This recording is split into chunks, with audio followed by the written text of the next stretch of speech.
नौजवानों, आज मेरी माँ नहीं, आज मेरी माँ नहीं है। मेरे दिल से पूछो माँ का दर्द क्या होता, कद्र क्या है पूछो। अरे उनके दिल से पूछो जिसकी जिंदगी में माँ नहीं है, जिसका बाप मर चुका है, उसके दिल से पूछो, वो बताएगा बाप का मकाम क्या है, बाप कौन सी दौलत थी जो आज हमसे निकल गई हमारे हाथों से। माँ क्या है वो बताएगा। तुम्हें क्या खबर, आज तो तुम्हारी माँ मौजूद है, बाप मौजूद है, तुम्हें पता क्या होगा कि माँ क्या है, बाप क्या है, तुम्हें क्या मकाम। अल्लाह के नबी इरशाद फरमाते, काश मेरी माँ आमिना जिंदा होती, काश मेरी माँ आमिना जिंदा होती और मैं इशा की फर्ज नमाज पढ़ रहा होता, सूरह फातिहा तिलावत कर रहा होता, मेरी माँ आमिना आवाज देती बेटा मोहम्मद, तो मैं सूरह फातिहा छोड़कर नमाज तोड़कर माँ की बारगाह में हाजिर हो जाता। आज का नौजवान अगर भूले से माँ कह दे, बेटा कहाँ जे जा, जो की दवाई न खांसी चुहे पहचाने जी, खाली खांसते रह जा, खो खो खो। बाप अगर खांस दे, बेटा बर्दाश्त नहीं करता, बहू बर्दाश्त नहीं कर पाती है।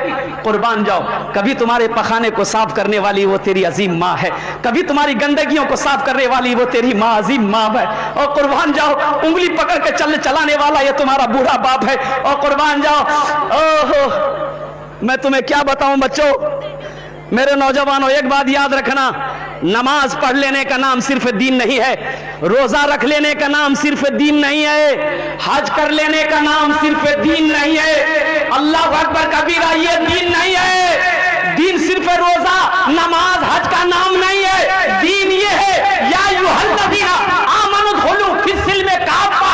अल्लाह ने कहा, ऐ ईमान वालों, इस्लाम में पूरे के पूरे दाखिल हो जाओ, पूरे के पूरे दाखिल हो जाओ। एक नौजवान शादी किया, नौजवान शादी किया, सऊदी में रहता था। शादी जब किया ना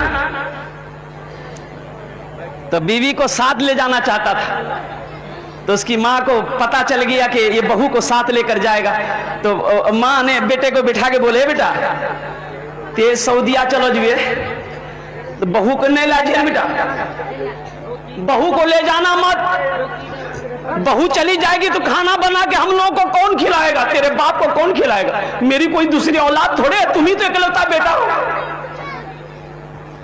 लेकिन ये नौजवान बीवी ने कह दिया था कि हम तोर बगैर नहीं रह सकते, सऊदी जवा हमरो तो हम तोरो संग। ये नौजवान आशिक हो गया, बीवी की बातों पे आ गया, आखिर ना माना, बाप की नाफरमानी करके, माँ की नाफरमानी करके अपनी बीवी के हाथ को पकड़ा, सऊदी चला गया।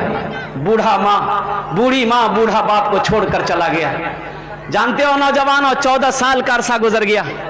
कितने साल का अरसा गुजरा बोलो? 14 साल हो गए। और इन 14 सालों में यह नौजवान 12 हज किया। कितना हज किया? पीते पीते दूध कभी आंचल में जब छुप जाते थे, खुद ठंडक में माँ सोती, गोदी में हम सो जाते थे, गोदी में हम सो जाते थे। माँ बोली मन भावन मेरा, माँ बोली मन भावन मेरा, बेटा रूप समान है जिनके सर पे माँ की ममता, जग में बड़ा इंसान है, जग में बड़ा इंसान है। मत पूछो रातों को मैं भी कैसे कैसे सोता हूँ। उनसे पूछ लो, हमसे पूछो, कभी अकेले में मिलो, मैं बताऊंगा माँ क्या अजीम दौलत है, बाप क्या अजीम दौलत है। मत पूछो रातों को मैं भी कैसे कैसे सोता हूँ, जब जब माँ की याद सताए, चुपके रोता हूँ, चुपके रोता हूँ। है दर माँ के चरणों में तन मन धन कुर्बान है जिनके सर पे माँ की ममता, जग में बड़ा इंसान है, जग में बड़ा इंसान है। जो माँ की ममता ना समझे वो कितना नादान है, बच्चों थोड़ा खामोश हो जाओ बेटा, बस इंशाअल्लाह 10 से 15 मिनट के अंदर मेरी गुफ्तगू पूरी हो जाएगी। अल्हम्दुलिल्लाह सुम्मा अल्हम्दुलिल्लाह। ये नौजवान सऊदी अरब चला गया, 14 साल का अरसा गुजर गया। 14 साल में 12 हज किया। कितने हज किया बोलो? जानते हो, खाने काबा के पास बैठकर रो रहा था, बहुत ज़ारो कतार ये नौजवान रो रहा था, ऐसा रो रहा था, चीख पुकार करके रो रहा था। पीछे से किसी ने कंधे पे हाथ रखा है, किसी ने कंधे पे हाथ रखा। ये नौजवान पलट कर देखा तो देखा एक अल्लाह वाले खड़े हैं। वो अल्लाह वाले पूछते हैं, ए नौजवान, कौन ऐसा गुनाह किया है जो इस तरीके से तू रो रहा था? कौन ऐसा गुनाह किया? तो लड़का नौजवान कहता है कि हजरत ना जाने क्यों ऐसा लगता है ये मेरा 12वां हज है। ऐसा लगता है कि जब भी हज करने आता हूँ मेरे दिल पर किसी ने ताला लगा दिया है। मैं रातों को सोता हूँ, नींद नहीं आती है, करवटें बदलते बदलते मेरी रात गुजर जाती है। वो बुजुर्ग अल्लाह वाले थे, समझ गए। उन्होंने कहा कि लगता है बेटा तुमने किसी का दिल दुखाया है, लगता है तुमने किसी का दिल दुखाया है। तेरी माँ है, तेरा बाप है। वो नौजवान और रोते हुए कहा कि हजरत मैंने अपनी माँ को नहीं देखा है, 14 साल हो गया, मैं अपने माँ बाप के चेहरे को नहीं देखा, वो किस हालत में है वही जानेंगे। तो वो बुजुर्ग ने कहा फिर ये खाना काबा में बैठकर क्या कर रहा है? ये खाने काबा में बैठकर क्या कर रहा है?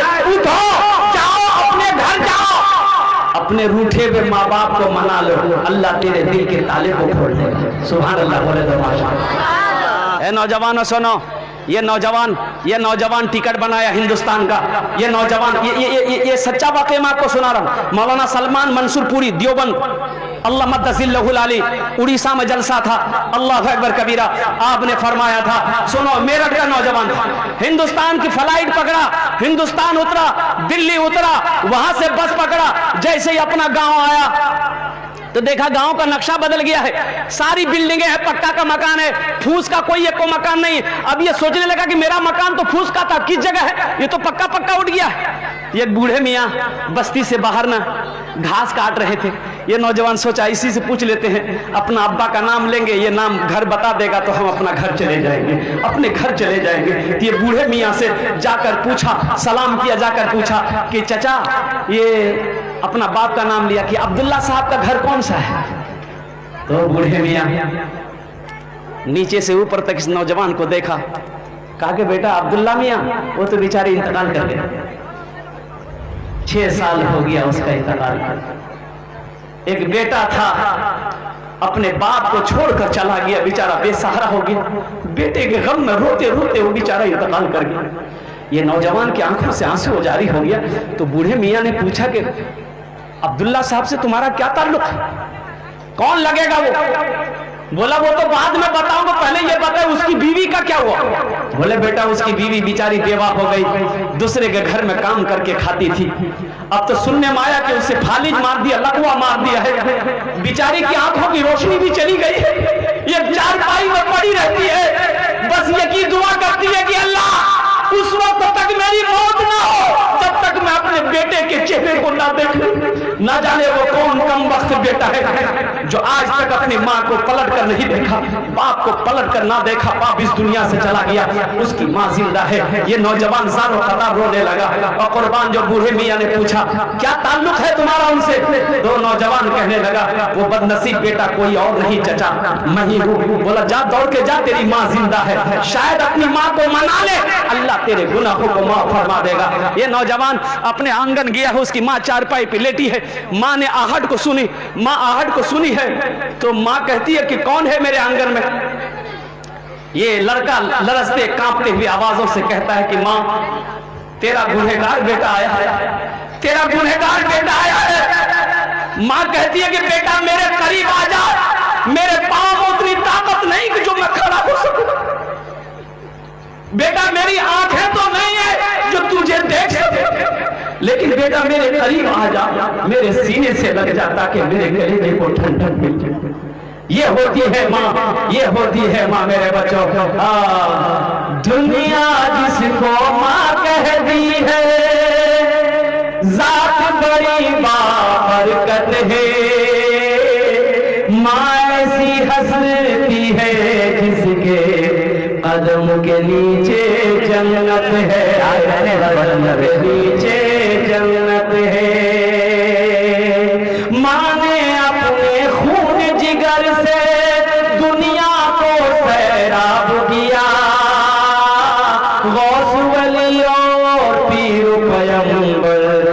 सबको माँ ने जन्म दिया, सबको माँ ने जन्म दिया। माँ ही घर की रौनक है और माँ ही घर की जीनत है। माँ ऐसी हंसती है जिसके कदम के नीचे जन्नत है, कदम के नीचे जन्नत है। तो अल्लाह के नबी ने इरशाद फरमाया कि जब मैंने दूसरे जीने पे कदम रखा तो हजरत जिब्रील अमीन ने बद्दुआ करी कि हलाक हो गया वो शख्स, बर्बाद हो गया वो शख्स जिसने अपने माँ बाप को बुढ़ापे की हालत में पाया, उसकी खिदमत करके जन्नत में जगह ना पाया।